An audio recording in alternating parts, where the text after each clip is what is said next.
What up, everybody? Welcome back to Shoot Style Sessions right here on the Ethos Media Network. It's me and my brother Eric G holding it down. Um, please make sure you like, you share, and you subscribe for all the latest content. Our third-party contributor Steve is not here this week. It's all good. He'll be back when he can be back. You know, he's out there moving and shaking, making money moves. You know what I mean? He's real estate guy. So, speaking of moving and shaking, making moves, this is a question I was posed this morning, and it's and I want you to really think about it before you answer. Okay. All right. Who had a bigger cultural impact? The NWO or Dipset?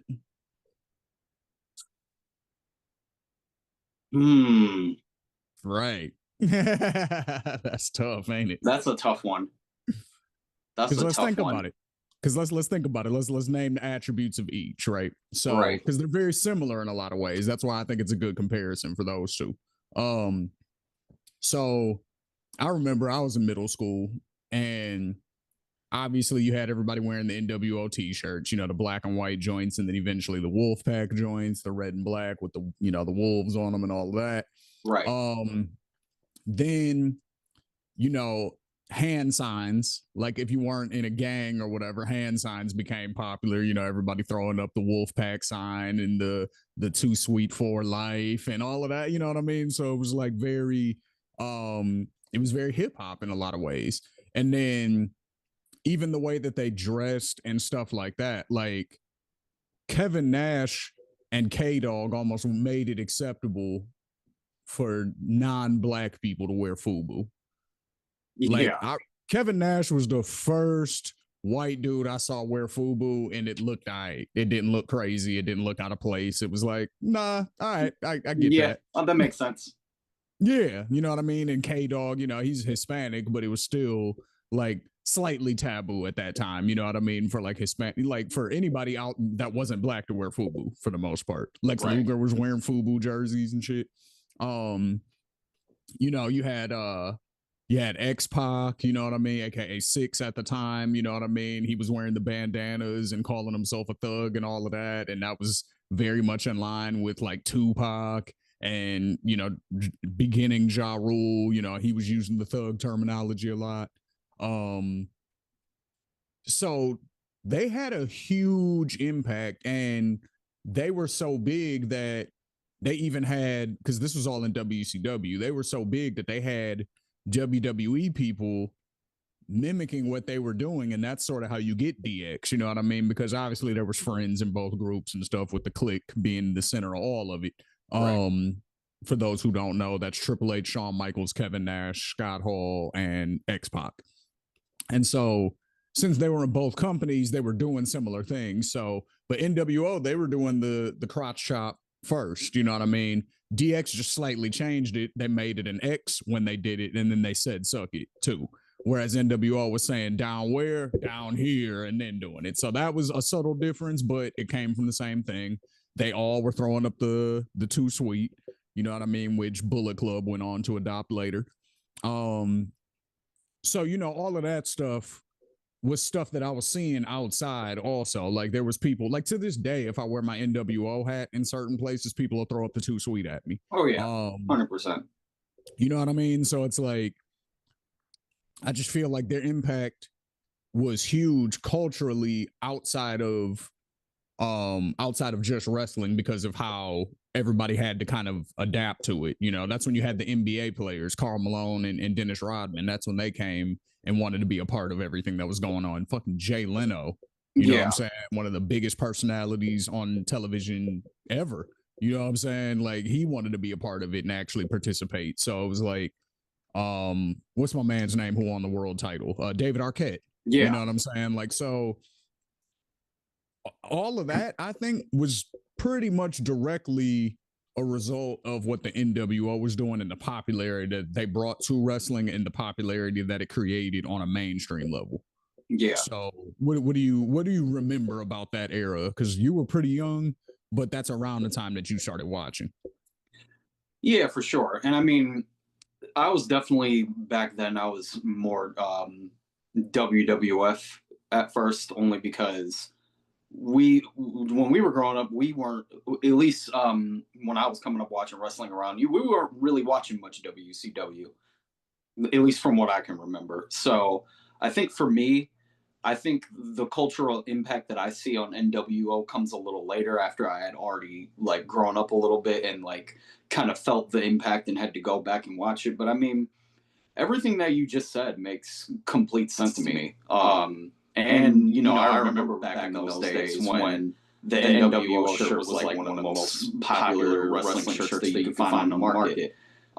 Even going back to the what you said about D-Generation X, like I didn't know back then that they were kind of using a lot of the same hand signals and even kind of their mannerisms. Like even though DX was more like that hard rock flip, but like they still brought a little bit of rap into it as well. So like the comparisons you can definitely tell from the two. And I just think that not only did the NWO set the table for pretty much most factions that came after them, but even the size of NWO, like you don't really see a lot of factions with more than like 5 people in a group today. Whereas back then, it was like NWO did it, so it was like other people were going to try to come along and replicate that. And of course, you had a few stables that tried to do that. Like you had your Ministry of Darkness that tried to do that with the numerous amount of people they had in there. Even the early stages of the corporation, like there was like Mankind, like Ken Shamrock, like all these different types of personalities that you're intermixing in one group. I think that was the other thing that made NW special, was that you had these cool dudes in there like Scott Hall, Kevin Nash, like people who could kind of break the mold outside of wrestling and get like that cultural shit over as well. But then I think it also, to a certain extent, obviously, because there was so many members at one point, it also helped people just get over by the fact that you were even associated with the NWO. Like even if you had a loose affiliation with them, you even got a little bit over back then by doing that. And you just don't really see that too much nowadays. Like the most recent example of a big stable that I can think of, probably in the modern days, probably the Bloodline. And even the Bloodline, like all together, they were never even all together at one point. Like yes, they had the Roman, Jimmy J, Sammy, and Solo run, but it's not like they had all of them plus the Tongas, plus Jake Fatu. Like we haven't seen that iteration of it yet. So yeah, it's definitely one of those things where you see this large stable of people, and you just don't really see that in wrestling today. So yeah, I think that once Bullet Club came around as well, like they definitely paved the way for people like that to get started in factions like that too.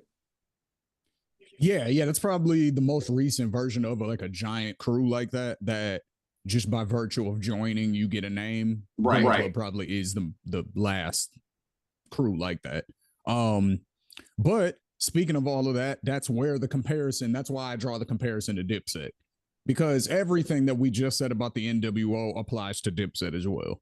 You know what I'm saying? Like, again, the whole, I mean, if we want to be realistic about it, people outside of California weren't doing any gang talk until Dipset came out. You know what I'm saying? That was all Jim Jones. And then a little bit later, Jewels kind of, started doing it too. But for the most part, it was all Jimmy, repping the Bloods, repping Nine Trey. And that was like unheard of outside of California before then, really. Like, even in California, they weren't necessarily set banging too heavily in their music.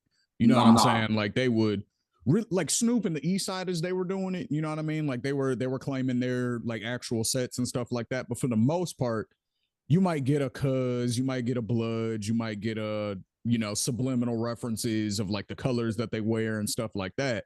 But they weren't like outwardly just banging their hoods. You know what I'm saying? Whereas Game, he was doing that a little bit more. You know what I mean? Like even on the documentary, if you listen to it though, he wasn't like cedar block all over the place. It was blood. It was, you know what I'm saying? It was just very generic. Like, Yeah. it was Bloods, Crips, Compton. That was it. He didn't even say Bompton on the first album. You know what I'm saying? Nah. He ain't put nothing on Pyru until the second album. You know what I'm saying? Doctor's Advocate. That was when he first mentioned Pyru, and it was like, oh, okay. Like, but he was keeping it pretty generic though. Yeah. Again, until Dipset came out. Dipset, Jimmy was banging 9 Trey out the gate. Like, you know what I'm saying? You could hear it all in the ad libs and all that kind of stuff. And then from there, that's when you see Lil Wayne's blood affiliation. All of a sudden, you know what I'm saying? Now he's repping his flag, and you know what I mean? That's when you start hearing Game on mixtapes talking more Cedar Block, like specifics. You know what I'm saying? Mm-hmm. Like, I'm from Cedar, 550, stuff like that. Like, yep. I remember when Gucci first brought out his red rag. I remember when Jeezy first brought out his blue flag. Like, there's certain people that you remember when, like, they first started talking about it, and they were not from California. Right, exactly. And I want to say Jimmy was like the first one to do that. So that's that Dipset blueprint. And then just again, like you said, just joining a crew and getting clout or, you know, a name off of just joining. Like, there's no way that we would know who 40 Cal is, or Hell Rail, or J.R. Ryder, or, you know what I'm saying? Like, a lot of these guys are Shice Bubs and Purple City Bird Gang and all these dudes. Like, you know, free that man, but Mel Matrix, we wouldn't know him. We wouldn't know Max B. You know what I'm saying? There's so many people that came from that, and the only reason we know their name is because they were featured on a Dipset project at some point, or they put out mixtapes under the Dipset banner. You know what I'm saying? Yep. But if it wasn't for Cam, Jim, Jones, and Zeke, we wouldn't care about those other names necessarily. You know what I'm saying? They would have just been other generic mixtape rappers from New York. You know what I'm saying? There's a million of these niggas at the time. You got to remember, this was the mid 2000s. You know what I'm saying? This is like 2003, 2004. Fucking everybody in New York had a mixtape. You know what I'm saying? Like, so, you know what I mean? Like, they would have just been lost in the shuffle, in my opinion. You know what I'm saying? I mean, you never know, but realistically, like, they probably would have got lost in the shuffle. Yeah, you know what I'm saying? So it's like, but the fact that they were able to say, no, we're Dipset, that made people go, oh, okay, let me pay attention to these niggas. You know what I'm saying? So there was that. There was the way people started dressing. You know what I'm saying? Cameron had dudes wearing pink for like a whole year. You know what I'm saying? Like, and nobody questioned anything. It wasn't like, oh, that's sus, or, you know what I'm saying? Like, none of that. You know, Jim Jones with the rock star look. You know what I'm saying? Him and Jewel specifically. And then later, you know, Lil Wayne, when he was like really rocking with Dipset heavy, he kind of brought that along too. But they were the ones who were responsible, and a little bit Kanye, but I pretty much give it to them, actually, because Kanye was more the low guy. Right, but I mean, like, just as far as like making the clothes smaller in general. You know what I'm saying? Like, because before that it was just the super baggy era. And then them three, and then Kanye kind of made it more fashionable to wear smaller, more fitted clothing. You know what I'm saying? But the reason I give it a little bit more to like Dipset and Wayne is just because they were the street guys that were doing it. So they made it okay for the dudes who was outside to slim up their jeans a little bit and not feel funny about it. You know what I'm saying? Yeah. Whereas like if it was just Kanye, street dudes wouldn't have did it. Yeah. You know what I mean? So yeah, man, like, just so, you know, after all of that, you know, after those two breakdowns, who do you think had a bigger cultural impact? Still tough to say. I have to kind of go with longevity here on this, I guess, when I speak about this. And if I really sit here and think about it, I think I'm going to slide it to Dipset.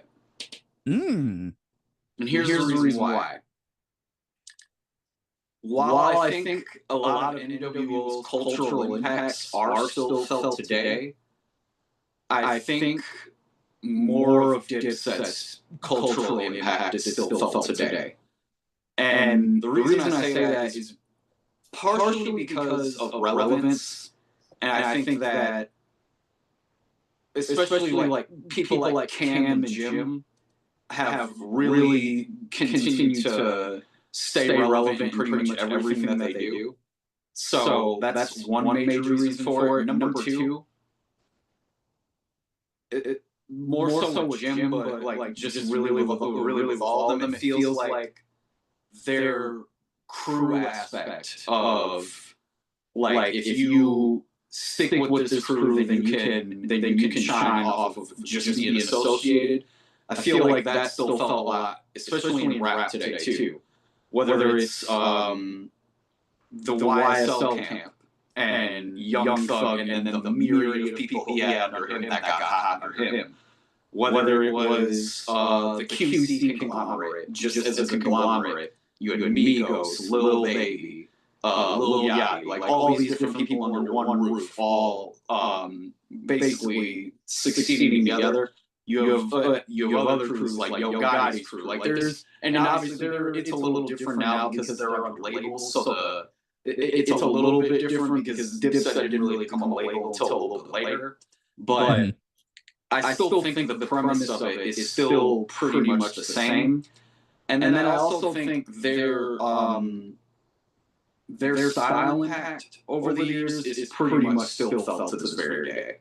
Like you can still walk around in most places where most people like us will be, and you can still see a lot of people with the influence of Jim Jones, Cameron, Jewels, like all these dudes, how they dress, how they talk, how they acted. Like you don't get West Coast dudes rocking Timbs without Dipset.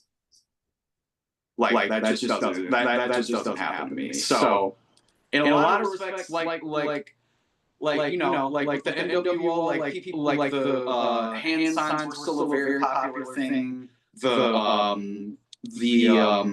monopolization of the different types of T-shirts, like that's still around to this day. But I think when you really break it down and look at it, you got to look at everything that Dipset did in a vacuum and how much of it shouldn't have worked, and then it did.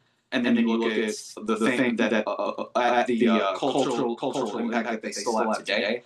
And I just look around and I just see way more Dipset than I do see NWO. Okay.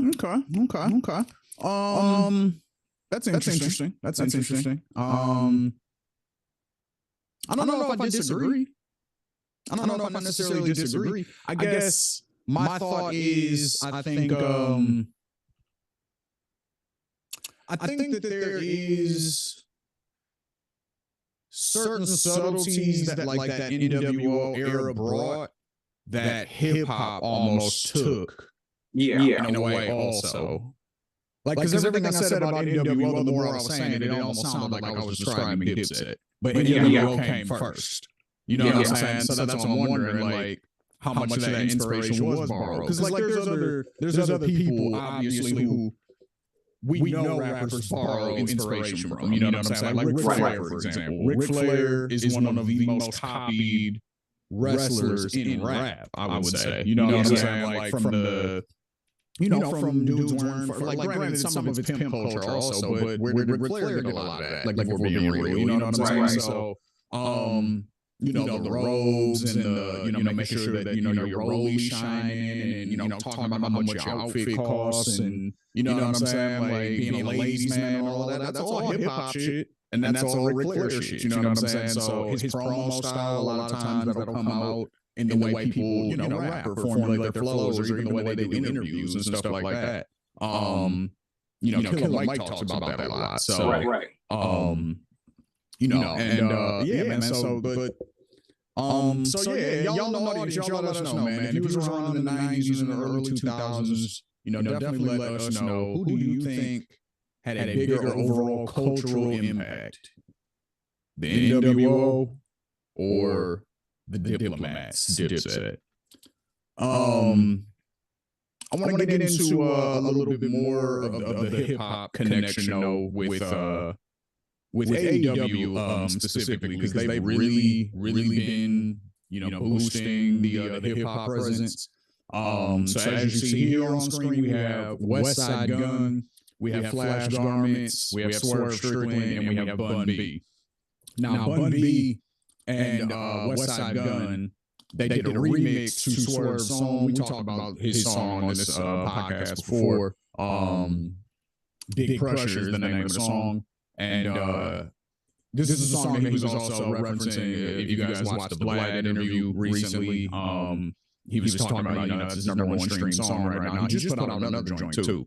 But they did a remix though. Westside Gunn and Bun B. Westside Gunn, as you all know, we spoke about this before as well. Huge wrestling fan, has done more than one theme song, has done more than one performance, at AEW. You'll catch him. I haven't lately, but usually you'll see him at WWE events too, front row. But he's a sicko, just like your boy at heart. So shout out Westside Gun. And he's running his own promotion too. I always like to shout that out. Shout out for Fourth Row is the name of it. Yeah. That's how you know when somebody's like properly, invested in it, when they're actually putting money down and making sure the wrestlers can, make some money off of their craft. So, right. Shout out Bun B also while he's on the screen, because he's done, when he first came out with Trill Burgers, he was doing multiple ads, I guess you can say. He was doing a lot of appearances on AEW TV at the time, where he was able to do the, Trill Burger advertisements or whatever.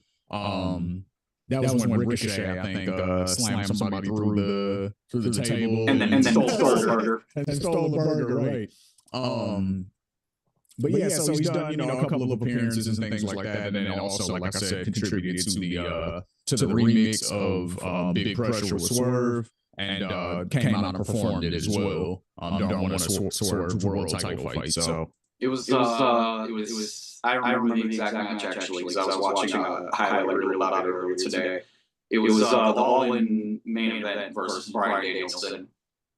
Yeah. Bun B, Westside Gunn performed with them. I'm pretty sure. Shout out to DJ Who-Kid. I'm pretty sure DJ Who-Kid was there. Yeah, Who-Kid was there as well. Absolutely. Yeah. Who-Kid has also made multiple appearances on AEW TV. He's been there at least 2 times that I can think of. Yeah, so continuing down the road with Swerve, though, we got Mr. Ricky Rose hanging out with our boy Swerve. If anybody remembers this promo that Rick Ross cut on AEW, they'll put it down. There's a few segments that I put down as the greatest segments in AEW history. There are some where I'm being serious, and then there's some where I'm being funny, as in like saying this is one of the greatest segments, because this shit was absolutely hilarious. Oh yeah. Yeah, if you've ever seen the allegations gif or meme of Rick Ross, this is where that comes from. Shout out Keith Lee as well. And Keith Lee and Swerve Strickland, they were tag team partners at the time. And so this is when Swerve was becoming a bad guy. And I forgot exactly what he did, but he did something that pissed Keith Lee off. And Rick Ross was like, motherfucker. Yeah, well, that was in the ring. That was later. That was because this was backstage when he did the allegations. Oh yeah, that's right. Because Ross, again, another guy, has had multiple appearances on AEW. This is the thing. He was on there like twice. He did that interview with Keith Lee in the ring where he called him a big motherfucker, and then he had this backstage segment because remember he was it was the Mogul affiliates. It was like the Maybach Mogul affiliates for like a second or something like that. Yeah. So, God, I love Prince Nana, and I love everything that Swerve and Nana are doing right now. But boy, oh boy, would that have been funny to just get like a mini run of Rick Ross as a manager. Because the thing is, again, when I talk promos, right, like and keeping a character up, like this is Rick Ross is a perfect example actually, because we know Rick Ross isn't who he said he was, at least to the same degree. Like, is it possible that he was doing crime when he was younger? Yes. Is it possible that he sold some drugs when he was younger? Yes. It's I'll even say likely. Why not? You know what I'm saying? Was he a drug lord? Absolutely not. Did Noriega actually owe him 100 favors? No. You know what I'm saying? Like, no, none of that's real. You were a CO, which we know, depending on, where you're at, COs be crooked a lot of times, so maybe you were a gangster CO. That's also possible. But we do know that, you lied about a lot of your history. Yeah. So we know that this Rick Ross presentation, the name Rick Ross isn't even yours. Like, your name's William Roberts. You know what I'm saying? Yeah. You Rick Ross from Freeway Ricky Ross, who was an actual drug lord. So it's like, okay, we know all these things about you. But this is where the wrestling fan can make it make sense. I know that's a persona. I know that's just who you have to be in public to sell this image that you created of yourself, of this big drug dealer. I get it. You're kayfabing everybody. That's what this is. Rick Ross is your kayfabe personality, and that's who you present to the world and all that. And it's like, if you can just accept that, then it's cool. You know what I'm saying? But Rick Ross is like the embodiment of what professional wrestlers do on the daily. Or more so what they used to do. More so what they used to do. You know, they don't really keep up with kayfabe too much off camera anymore, because everybody knows what it is. But you know, some do. You know, and back in the day when that was super important to just always be in character whenever you're in public because it's real. You know what I mean? That's what Rick Ross does. He's a perfect example of that. Yep, 100%. Yeah. I couldn't agree with you more. Just him. If fans buy into the fact that they can buy into the persona of a wrestler, it's not even going to take much to buy into the persona of Rick Ross. Yeah. Because he already got it down, basically. And if you already know that, if you're already a fan, it almost makes it better, because it's almost like it's almost like you would be playing two characters at the same time, damn near. Mm-hmm. So yeah. Or even other rappers like Ross, I think, is the perfect example of it. But other rappers also do this. Like, nobody is like the Cat Williams joke says, you wake up angry, you gang banging on bacon. Like, nobody is tough all the time. You know what I'm saying? You have soft moments. I don't care who you are. When you're around your mom, or when you're around your girl, or whatever, like, you have soft, tender moments. You know what I'm saying? Nobody's walking around flexing with a screw face all day. So that's your kayfabe persona. Is that a part of you? Yes, sure. Just like in kayfabe, like this, it's a piece of who they really are. They just blow it up to make it more entertaining. That's what rappers do. It's the same shit. So, you know, Tupac, another excellent example of this. You know what I'm saying? Like, he was in ballet. He was a backup dancer. But he was also in the Black Panthers. His parents were in the Black Panthers. You know what I'm saying? So he's got that revolutionary shit in him. So I don't think none of that was fake. And then he links up with Death Row, and he's from the hood. Everywhere he lived was the hood. He was born in Brooklyn, grew up in Baltimore, and then moved to Oakland. And then the only part of his life where he lived probably in a decent area was that Death Row era when he was living in LA. You know what I'm saying? Outside of that, whole life was in the hood. So like, when you grow up like that, especially back in those days, a lot of times that sense of like loyalty to your homies and loyalty to your crew or your clique or whatever you call it, where you're from. Right. That was very, very important. And so you mix that with the gang thing, which is what happened at Death Row, then you get like the perfect storm of somebody who's super ultimately loyal. And that's what gangbanging is supposed to be about, super ultimate loyalty to your section. You know what I'm saying? Yeah. So if you mix the two things, Tupac's the perfect storm of that. But he had to pick his spots on what part of his personality he wanted to highlight. You know what I'm saying? So like when he was on Death Row, all that ballet shit was out the window. Like, no, nigga, I'm just straight up thugging. But it was still real. Because that's what he was actively doing at the time. Like, we saw him on camera spitting on people and slapping niggas and doing all types of shit in fights. Like, we saw this. We knew this was happening. And so it's not like it was fake. Yeah. But if you wanted to drop like a Dear Mama or, you know, some introspective shit, we knew that was there too. But he just picked and chose when he wanted to highlight certain attributes of his character, which is what wrestlers do. Like when you become a face or a heel, all you're doing is just sort of changing certain, not even changing, you're just highlighting other attributes of your career. Like John Cena, for example, right now with his heel turn, he probably on some level in real life actually feels this way. You know what I'm saying? So the smiley babyface shit that he's been doing for the last, you know, we'll say 20 years, because that first 2 years, you know, he was heel. So we'll say since 2005 on, he's been smiley babyface guy, no matter what the audience has said, no matter how much he's dissed online, all of that kind of stuff. Like, and he just kept it. So that's him forcing himself to be in character, even when the real side of him probably wants to do something else. So now that he's turned heel, all he has to do is turn up that real side, how he actually feels, and turn down the fake side. Yep. You see what I'm saying? Just like rappers do. I got to turn up the tough side because I'm in public right now and I got a persona to keep up.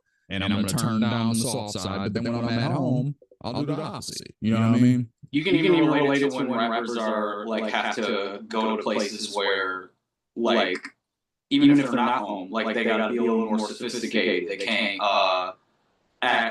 bring the same street rules that they apply to them out on the streets into corporate world or whatever it is, or corporate party, you know, whatever the case may be. Like at that point, they got to turn it down because okay, now I got to play this character. 100%. So, yeah, all of it. It's just like you said, it's just like when somebody turns heel or face. Mm-hmm. Yep. Another dude who definitely I feel like has taken a lot from professional wrestling and has incorporated it into his persona, and I think it's kind of obvious once I bring this picture up. Tech Nine. Tech Nine, here he is at AEW chilling. And if you just look at his presentation, well, first of all, if you look at how he got popular, he is like the rap version of the Elite in a lot of ways. The Kenny Omegas, the Young Bucks, you know, those three in particular. Talk to me about that more. I'll say because he's stayed independent the whole time. He's never been signed. He's never been signed to a label. The only label that he signed to is his own label, Strange Music. The Young Bucks and Kenny stayed on the independents their whole time. They never signed to WWE. Even when they were in New Japan, you know, they were still in Ring of Honor. They were still in PWG. You know, they were over in Europe and like what was it called, XWF, I think. Pro. It was whatever that promotion that the YouTube wrestling community had for a little while. WCW. Yeah, that one. Yeah, they did stuff there. They Mexico, you know, Triple A's, you know, stuff like that. So they kept it independent the whole time. Matt Cardona is another good example of a Tech Nine type dude, even though he did sign, you know, he came from WWE, but everything he's done after has been just straight indies. Right. And everyone in the wrestling community knows who he is. You know what I mean? Just like everybody in the hip hop community knows who Tech Nine is. And a lot of that you guys followed off Matt Cardona's blueprint, kind of like how a lot of the indie rappers followed the blueprint from Tech Nine. Yeah, exactly. You know, he showed everybody how to basically do everything that major label artists do on your own. And the Young Bucks and Kenny basically did the same thing for wrestlers. You know what I mean? I think that's why you see so many more people doing it. I don't know if Matt Cardona does what he does right now without Kenny and the Bucks coming first and showing, hey, you can be a huge superstar without WWE's machine. And then again, just like I said, Tech Nine, only label he's ever been signed to is his own Strange Music. Only major company that Kenny and the Young Bucks have been signed to is their own AEW. So it's literally a parallel on all those levels. That's a really one. And then another guy I think who takes a lot from wrestling in his interviews, also in his presentation, sort of overall, Kevin Gates for sure. Now we got Kevin Gates, obviously, you know, representing. He was at the AEW show. He put hands on Tony Nese. You know, so he actually got some action in. So who was he called today? I can't remember who that was. I don't remember. Who it was. But yeah, Tony Nese got in his face, and he, you know, the nice little cross at it. He knocked him out, you know, and did it the right way. You know what I'm saying? He didn't bust any eardrums. He didn't give any black eyes. You know what I'm saying? Like he did a perfectly reasonable work punch. But yeah, shout out Gates, man. You know, again, in his interview style, like the outlandishness and the the you fall in love with the persona before you fall in love with the music in a lot of cases. I know that's what it was with me. I was listening to his interviews and all that stuff way before I ever heard any of his music. So, for sure. So, but a lot of times for wrestlers, very similar. You hear them on a promo, or you hear, something like that. It's something character-wise that'll make you want to watch their matches. LA Knight's a great example of that. Yes. LA Knight is a fantastic example of that. I would say, who else is really good at that? MVP and what they're doing with the Hurt Syndicate right now, I think he's really good at that, at building the tension. You know what I'm saying, with the whole MJF story. Yep. And any match that Paul Heyman is selling. Yeah. Well, I was going to finish that point. As far as like we knew that MJF eventually was going to join the Hurt Syndicate. You know what I mean? But the way that MVP was able to build that tension, he used Bobby to do it, but it was really MVP that was building that tension every time, because he was the one that was, basically like, hey, Max, man, we really want you to do this, but you got to do this one other thing. Like he was the puppeteer the whole time that was, stringing along, and because of his friendship with Max trusts him. So, so I think he's good at doing that type of stuff, like just building the anticipation for the thing that we're actually waiting for, which is the match, or the outcome of what's going to happen as MJF and actually join. I think Kevin Gates, his interviews serve a very similar purpose. They're like that trail of crumbs that leads you to the album, and then you hear the album, and you're like, oh, the music's actually dope too. Like he's not just some crazy nigga that just says wild shit on the internet. Like he can actually rap. Yeah, it's the inverse of the guy who can just cut a promo, but then the match comes and you're like, oh. Right. Yeah, exactly. So, yeah, man. So the other thing that I wanted to bring up this week, because just because we haven't really had a chance to talk about it too much, because we've been doing a lot more like recapping and things like that, because there's been a lot of shit going on, you know what I'm saying? And I'm about to pick it right back up next week. Me and this young man will be at Double or Nothing live in the building, so that's going to be next Sunday. So we'll probably drop a prediction blog before the show. So make sure to tune in next Sunday, before Double or Nothing, and see what our predictions are. But there's also a Saturday night's main event coming up. So there's a lot of shit going on in the wrestling world.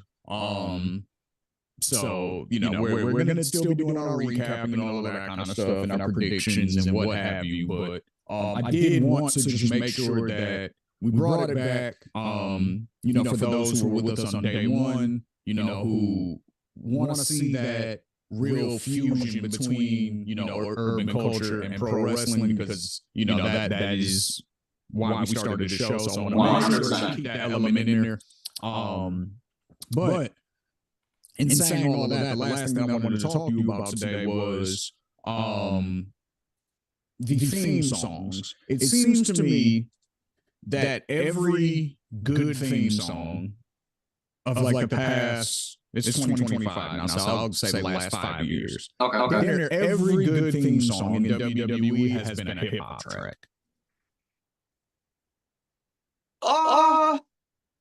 Yeah, I would say so. Yeah.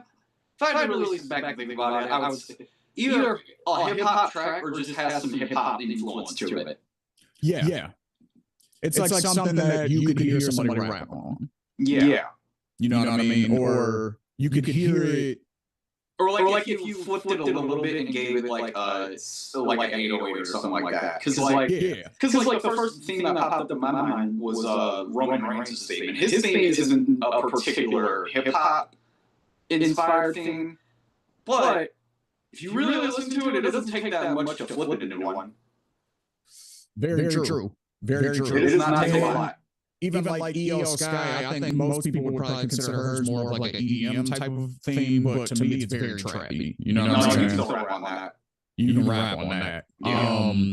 Jay Usos, you can rap on that. I was like, Jay Usos is probably the number one example. Yeah, I mean, he kind of is rapping on it. So, and that's why he's over. Like, if we're just being real, that is why Jey Uso is over. It's because of the song, almost entirely. Yeah. It's because people like doing this to the song. That's all it is. It's like that's 100% why.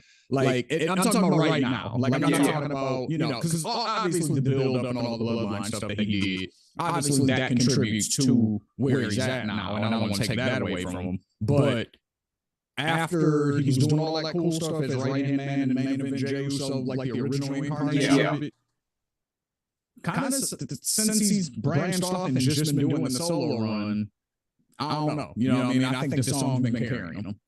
It has, and you know what's funny? I remember when they first brought it back, or when he first came back, and when they flipped his theme, and when he like very, very first started doing the E, like it was catching on, but it wasn't like it was just like a overnight thing. Like it was gradual from city to city, and then you started seeing more and more people waving their arms.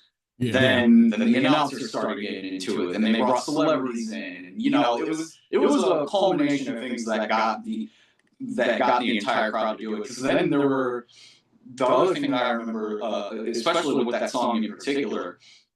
And I don't remember exactly which show this was, but it was one of those PLEs like overseas or something like that. And it may have been Backlash France last year.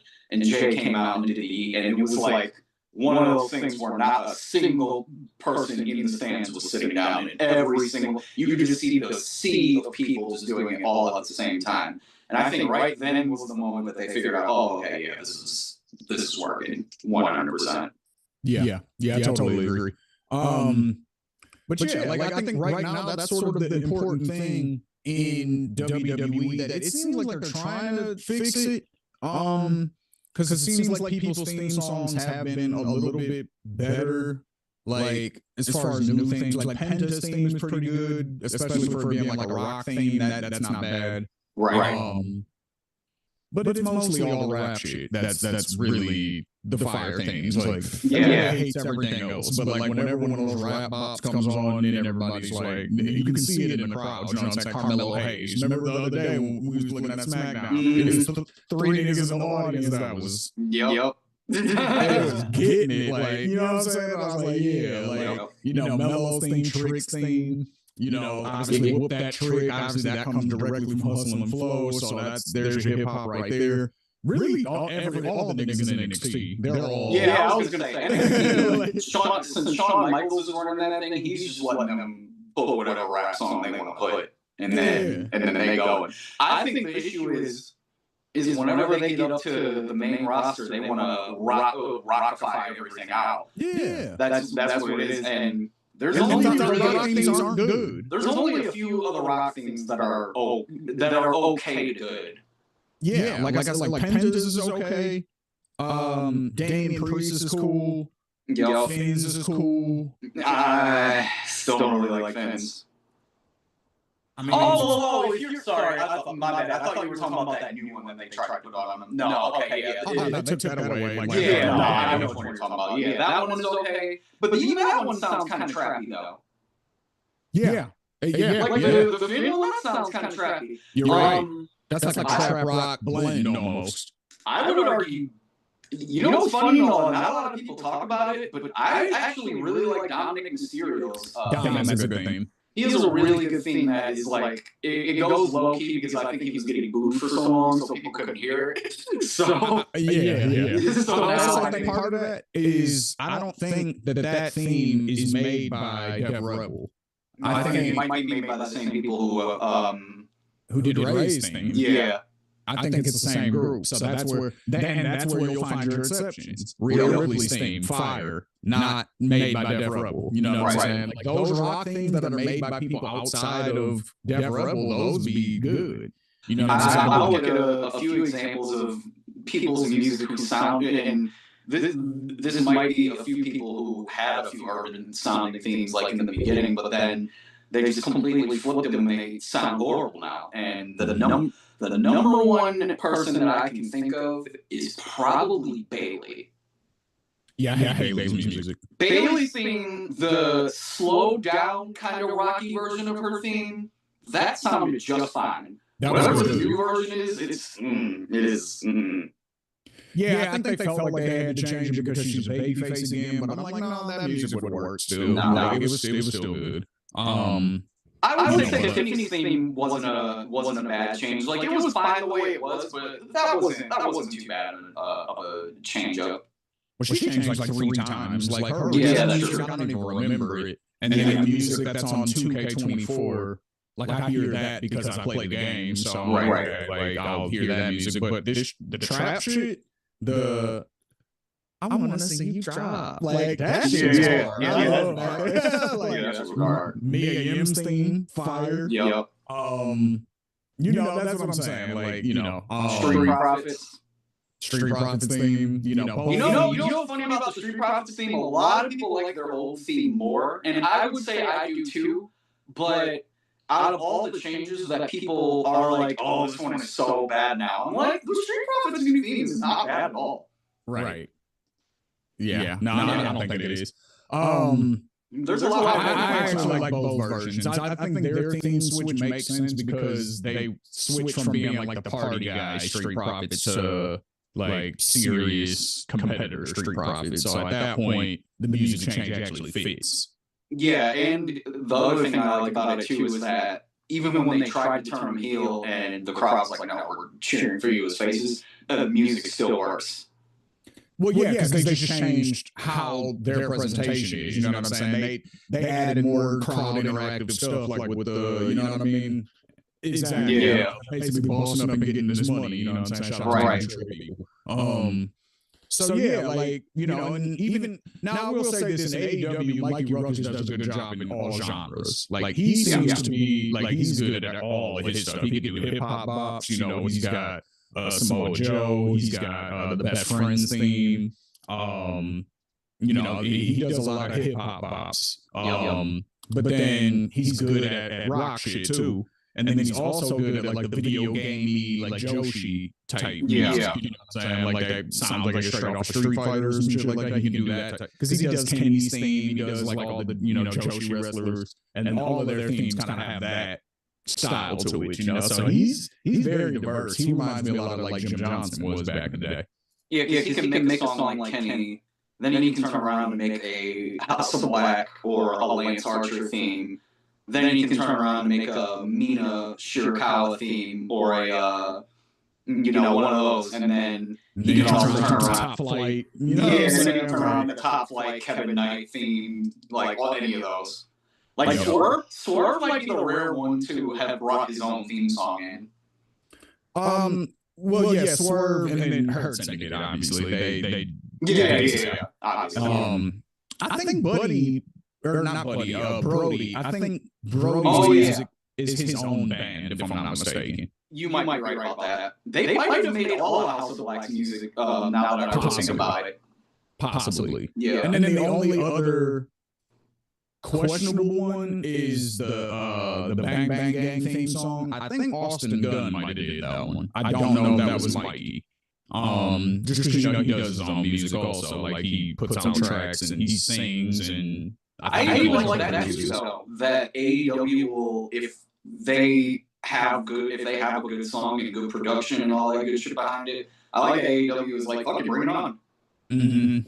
Yeah, I like that a lot. So all right, y'all. Well, that was it for this week, man. I just wanted to do a quick reminder of you know, all the cool shit that goes both ways as far as the influence of professional wrestling on hip hop and the influence of hip hop on professional wrestling. You know, I definitely wanted to make sure that, you know, we got back into that deep dive.